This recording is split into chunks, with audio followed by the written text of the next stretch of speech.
Hello everyone, welcome to on channel infinity products. तो यहाँ पे सेबी की तरफ से बहुत बड़ा एक गाइडलाइंस आया हुआ है, ठीक है ना, जहाँ पे शॉर्ट सेलिंग को लेकर के, नेकेड शॉर्ट सेलिंग को लेकर के बैन किया गया है। तो इसके ऊपर क्या है, किस तरीके से, बहुत सारी कंफ्यूजन है लोगों को कि क्या हम शॉर्ट सेलिंग अब नहीं कर पाएंगे, किस तरीके से हम कर पाएंगे, हमारे लिए क्या फ़ायदा है, क्या नुकसान है, ये यहाँ पे क्या डायरेक्शन दिए गए हैं। तो सारी चीज़ें मैं डिटेल में बात करने वाला हूँ कि हमको ये जो डायरेक्शन मिला है इससे हमको फ़ायदा क्या है और नुकसान क्या है, और यहाँ पे जो ये जिस तरीके से गाइडलाइंस मिली हुई है उसमें क्या क्या चीज़ें बताई गई हैं और क्या क्या चीज़ें हम कर सकते हैं आगे चल के। तो चलिए बात करते हैं आगे। बेसिकली यहाँ पे समझने वाली बात ये है कि इस तरीके का डिसीजन लिया क्यों गया, उसके ऊपर हम डिटेल में बात करने वाले हैं। हमको याद होना चाहिए लगभग लगभग 1 ईयर पहले एक बहुत बड़ा एक मैटर हुआ था। क्या हुआ था? अदानी और हिंडलबर्ग के बीच में एक बात हुई थी जहाँ पे एलिगेशंस लगाए गए थे हिंडलबर्ग की तरफ से कि अदानी के अंदर कुछ ब्लेम्स लगाए गए, लेकिन वो अभी के टाइम पे लगभग बात कर रहा हूँ सुप्रीम कोर्ट की तरफ से कहीं ना कहीं वो खारिज कर दिया गया है। तो यहाँ पे जो शॉर्ट सेलिंग हुई थी, तो यहाँ पे अगर बात करूँ तो हिंडलबर्ग की तरफ से या जो बड़े इंस्टीट्यूशनल इन्वेस्टर की तरफ से लगभग यहाँ पे जो शॉर्ट सेलिंग की गई थी, लगभग 4,000 रुपए के आसपास का जो प्राइस हुआ करता था अडानी इंटरप्राइजेस, लगभग लगभग नीचे के साइड पे 1,000 रुपीज़ का वो लो बनाता है, और जो बीच का डिफरेंस जो अमाउंट है यानी कि 3,000 का, तो यहाँ पे 3,000 रुपीज़ का पर लॉट के हिसाब से बुकिंग की जाती है। ये सारी चीज़ें क्या है अभी डिटेल में बताता हूँ। हो सकता है कि बहुत सारे लोगों को कंफ्यूजन हो रही है जो फर्स्ट टाइम स्टॉक मार्केट की ये वीडियो सुन रहे हैं कि यार शॉर्ट सेलिंग मतलब कैसे कैसे कर सकते हैं। आपको पता होना चाहिए कि अगर कोई भी चीज़ आपको सेल करनी है तो सबसे पहले उसका आपके डीमैट में होना चाहिए, यानी कि सेल होना चाहिए। लेकिन फ्यूचर एंड ऑप्शंस यानी डेरिवेटिव सेगमेंट के अंदर ऐसा नहीं है।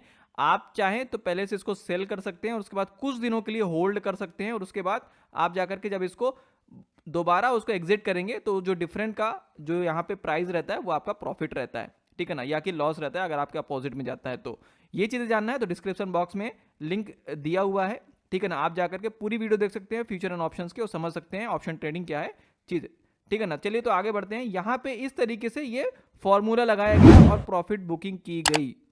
इसी तरीके से एक और फॉर्मूला होता है जहाँ पे बात करूँ पुट ऑप्शन लेकर के भी आप काम कर सकते हैं, यानी कि अगर आपको लग रहा है कि मार्केट नीचे आएगा तो आप पुट में काम कर सकते हैं। इसी तरीके से इसके अंदर जो 1,000 रुपीज़ का जो पुट था, जब स्टार्टिंग में इस लेवल के आसपास वो 2 रुपए के आसपास का भाव चल रहा था, और यहाँ पे लगभग लगभग 5,000 रुपीज़ के आसपास उसका प्राइस आ चुका था। तो इस तरीके से उसके अंदर भी बहुत अच्छी मूवमेंट हुई।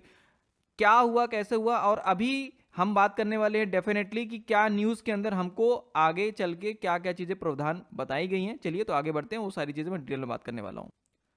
तो यहाँ पे जो सेबी का रेगुलेशन आया हुआ है वो बताना क्या चाहता है, तो यहाँ पे सिंपल सी चीज़ है, यहाँ पे जो हमको समझने वाली बात है, कहीं ना कहीं सेबी के रेगुलेशन के हिसाब से यहाँ पे जो आया हुआ है गाइडलाइंस, वो ये बताना चाहता है कि जो बड़े प्लेयर्स हैं, जो इंस्टीट्यूशनल इन्वेस्टर्स हैं, FIIs DIIs हैं, ये कहीं ना कहीं क्या कर सकते हैं कि मार्केट के अंदर किसी भी तरीके का कोई ऐसा ऑपरेशन नहीं कर सकते, ऑपरेटिंग का काम नहीं कर सकते जहाँ पे जो रिटेल इन्वेस्टर का पैसा जहाँ पे रिस्क में लग जाए, ठीक है ना। अभी जैसे देख सकते हैं आप कि लगभग 4,000 रुपए का जो शेयर था अदानी इंटरप्राइजेस का, वो जा करके 10 दिनों के अंदर मात्र 1,000 रुपए आ जाता है। तो ये कौन कर सकता है? जाहिर सी बात है एक बड़ा प्लेयर ही कर सकता है। तो इस तरीके की चीज़ों में जो रिटेल ट्रेडर होता है उसका पैसा जा सकता है, और गया भी उन्हीं का ही है। तो इस तरीके की समझने वाली बात है कि जब इस तरीके की चीज़ें होती हैं तो कहीं ना कहीं रेगुलेशंस काम में आना बहुत ज़रूरी है। देख सकते हैं यहाँ पे क्या लिखा हुआ है कि no institutional investor shall be allowed to day trading और square off their transaction intraday said the market regulator. मतलब सिंपल सी चीज़ है कि जो 1 डे का ट्रेडिंग है, डे ट्रेडिंग है, उसके अंदर आप इस तरीके से नहीं कर सकती आपने कि नेकेड बाइंग कर लिया, बाइंग करने के बाद उसको उसी दिन आपने सेल कर दिया। तो इस तरीके की बहुत बार आपने केसेस देखे हैं कि कोई एक न्यूज़ बना दी जाती है मार्केट के अंदर जहां पे हमको बाद में पता चलता है अरे भाई ये तो कुछ नहीं था, लेकिन वहां पे बड़ा इन्वेस्टर एक पैसा कमा करके निकल गया। तो ये देखा जाए तो यहाँ पे जो डे ट्रेडिंग है वो कहीं ना कहीं अगर हो रही है तो उसके अंदर नेकेड डे ट्रेडिंग इस तरीके से नहीं होगी। सबसे पहले उसके अंदर बताना पड़ेगा अगर कोई इंस्टीट्यूशन अगर उसके अंदर एंट्री करता है तो, ठीक है ना। अब आप सोच रहे होंगे यार फ्यूचर एंड ऑप्शन इतना ज़्यादा अगर सही नहीं है तो क्यों क्यों उसको अभी तक अलाउ किया जा रहा है, उसको फिर बंद ही कर दिया जाए। तो ध्यान से देखेंगे कि अगर जो यहाँ पे जो फ्यूचर एंड ऑप्शंस है उसका कहीं ना कहीं एक रोल ये भी है कि वो हेज करने के लिए बनाया गया है, यानी कि जिसका अगर $1 मिलियन का भी अगर $1 मिलियन का भी अगर पोर्टफोलियो है, लगभग करोड़ों का पोर्टफोलियो है, ठीक है ना, तो वो क्या क्या चाहेगा कि अगर मार्केट जब भी गिरता है, ध्यान से देखना, कभी भी मार्केट धीरे धीरे जाता है मगर गिरता बहुत स्पीड में है ना, तो जब गिरावट इतनी तेज होती है तो वो अपने पोर्टफोलियो को हेज करने के लिए वो क्या कर सकता है, पुट ऑप्शन ले सकता है, जिससे कि अगर मार्केट गिरता भी है तो पुट उसका क्या कर सकता है, पैसे को रोक सकता है। यानी कि पुट का पैसा बढ़ता जाएगा और मार्केट गिरेगा तो वहां पे उसका पैसा लूज होगा, तो वो प्लस माइनस बराबर में हो जाता है। तो इस तरीके से वो हेज करने के लिए प्लान बनाया गया था। तो ये बनाया गया था एक इंश्योरेंस की तरह, ठीक है ना। लेकिन यहाँ पे लोग क्या करने लग गए हैं, बिल्कुल स्पेक्युलेटिंग करने लग गए हैं, गैम्बलिंग करने लग गए हैं, जहाँ पे एकदम पूरी तरीके से उस चीज़ को हटा करके ये करने लग गए हैं। इसीलिए अभी तक सेबी ने फ्यूचर एंड ऑप्शंस को बैन नहीं किया है, वो चल रहा है।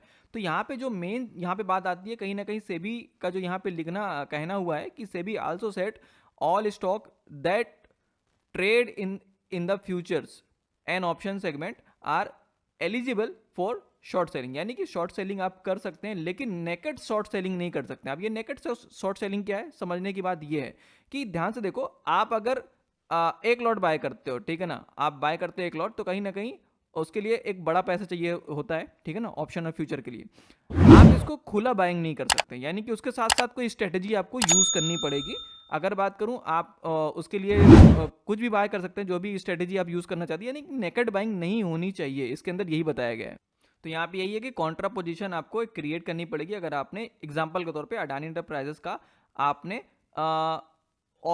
फ्यूचर को सेल किया है, ठीक है ना, फ्यूचर को सेल करके रखा है, तो कहीं ना कहीं अब आप उसके अगेंस्ट में एक कॉन्ट्रा पोजीशन बनाएंगे। अगेंस्ट में मतलब ये कहीं ना कहीं बियरिश एक आपका माइंडसेट के हिसाब से आपने सेल किया, ठीक है। लेकिन आपको एक यहाँ पे कॉल ऑप्शन, यानी कि आउट ऑफ द मनी का एक कॉल ऑप्शन यहाँ पे बाइंग करना पड़ेगा, जो भी आपको एक कॉन्ट्रा करना पड़ेगा और उसके अगेंस्ट में करना पड़ेगा, यानी कि बुलिश बनाना पड़ेगा, यानी कि जिससे कि आपका क्या रहेगा, एक नेकेड नहीं रहेगा, तब जाकर के आप कर पाएंगे। बाकी आप यहाँ पे नेकेड कोई भी पोजीशन नहीं बना सकते हैं, ठीक है। तो यहाँ पे हमारा पॉइंट क्लियर हो गया। लेकिन यहाँ पे बात आती है क्या, कि अगर शॉर्ट सेलिंग क्या बिल्कुल भी नहीं कर सकते हैं क्या, यानी कि डे ट्रेडिंग में भी नहीं कर सकते हैं क्या कुछ। तो यहाँ पे अगर वो करते भी हैं कि अगर उनको शॉर्ट सेलिंग करना है, अगर कोई बड़े इंस्टीट्यूशनल इन्वेस्टर है, तो वहाँ पे उनको क्लियरिफाई करना पड़ेगा, बताना पड़ेगा कि हाँ, इसके फंडामेंटल के अंदर हमको कुछ दिख रहा है, वीक दिख रहा है, ये सारी चीज़ें हैं, तो इस यहाँ पे हम ये सारी चीज़ें कर रहे हैं। यानी कि कहीं ना कहीं जो रेगुलेशन है वो पूरी तरीके से ये बताने की कोशिश कर रहा है कि हमको अवेयरनेस रहेगी कि हाँ, कौन शॉर्ट सेलिंग कर रहा है, कैसा कर रहा है, तो हम उस तरीके से अलर्ट रहेंगे और यहाँ पे हम पूरी तरीके से सेटलमेंट में वो सारी चीज़ें हम क्लियर कर सकते हैं, जो कि हमारा एक रिटेल इन्वेस्टर का पैसा बच सके।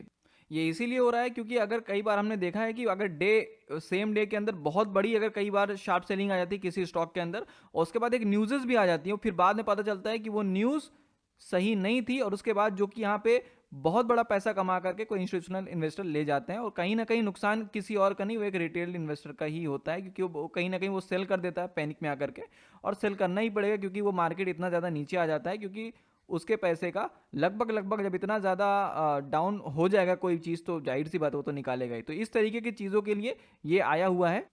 ओके, यहाँ पे तीसरा जो एक बड़ा डिसीजन लिया है, तो ये कहीं ना कहीं ये है कि अगर आपने जो भी ट्रेड या भी जो भी आपने पोजीशन बनाई हुई है, तो उसका ना स्टॉक एक्सचेंज के पास इन्फॉर्म होना बहुत ज़्यादा मैंडेटरी है, ठीक है ना।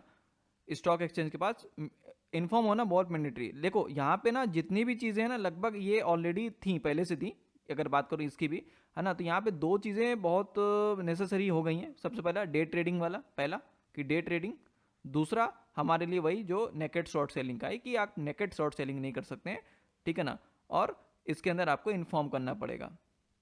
तो वीडियो अच्छा लगा, सो कहीं ना कहीं ये हमको सबको डायरेक्टली पता भी है कि जो ये रेगुलेशन आया हुआ है, कहीं ना कहीं जो गाइडलाइंस आई हुई है, कहीं ना कहीं उसी वजह से आई है, जो कि हमारे साथ जो प्रीवियस टाइम पे हमने देखा है कि अडानी और हिंडलबर्ग के बीच में जो न्यूज़ आई हुई थी, जिस तरीके से मार्केट के अंदर स्पेकुलेशन किया गया, शॉर्ट सेलिंग करी गई, लगभग 4,000 रुपए के उस शेयर को 1,000 रुपए तक लेकर के आया गया, ठीक है ना। तो वो सारी चीज़ों को मद्देनज़र रखते हुए कहीं ना कहीं इस चीज़ों को किया गया है कि आने वाले टाइम पे इस चीज़ों को प्रैक्टिस ना किया जाए, और जिससे कि रिटेल इन्वेस्टर का कहीं ना कहीं पैसा सेव रहे। तो वीडियो अच्छा लगा हो तो लाइक शेयर सब्सक्राइब सब कर देना। मिलते हैं नेक्स्ट वीडियो पे। Okay bye.